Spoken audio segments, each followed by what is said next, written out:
പാലക്കാട് നഗരത്തിലെ Robinson road നവീകരണം തുടങ്ങി. 74 ലക്ഷം രൂപ ചെലവഴിച്ചാണ് നവീകരണമെന്ന് കൗൺസിലർ സാജോ ജോൺ പറഞ്ഞു. കഴിഞ്ഞ ദിവസം രാത്രിയോടെ ടാറിംഗ് നടത്തി. ഏറെക്കാലമായി റോബിൻസൺ റോഡിന്റെ പല ഭാഗങ്ങളും തകർന്നു കിടക്കുകയായിരുന്നു.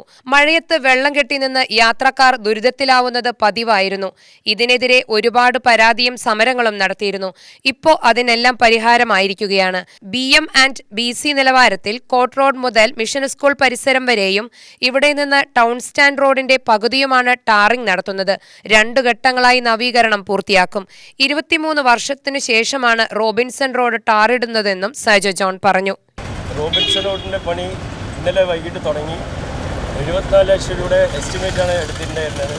2020 ഈ എസ്റ്റിമേറ്റ് എടുത്തത്. പക്ഷേ ഇപ്പോഴാണ് പ്രവൃത്തി പ്രാബല്യത്തിൽ വരുത്താൻ കഴിഞ്ഞത്.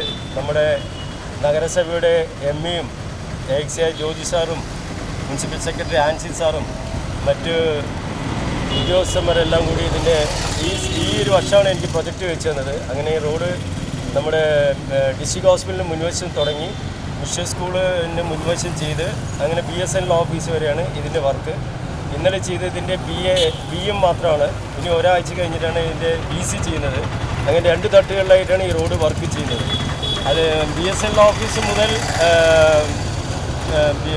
BSNL ഓഫീസിൻ്റെ ജോയ് ആലുക്കോസിൻ്റെ ഫ്രണ്ട് വരെയും പിന്നെ BOC റോഡ് മുതൽ ഗോൾഡൻ പാലസ് വരെയും വീണ്ടും ഒരു 90 ലക്ഷം രൂപ BNBC പണിയും ഈ വാർഡിൽ തന്നെ വെച്ചിട്ടുണ്ട്. അത് മാർച്ച് 2nd വീക്ക് ചെയ്യുന്നതാണ് പറഞ്ഞത്. അങ്ങനെ 2 പണിയും ഈ വാർഡിൽ പൂർത്തീകരിക്കാൻ സാധിച്ചു. 10-25 വർഷത്തിന് ശേഷമാണ് ഈ 2 റോഡും BNBC ചെയ്യുന്നത്. 23 വർഷമായി ഈ റോബിൻസൺ റോഡ് ടാർ ചെയ്തിട്ട്. UTV news, Palakkad.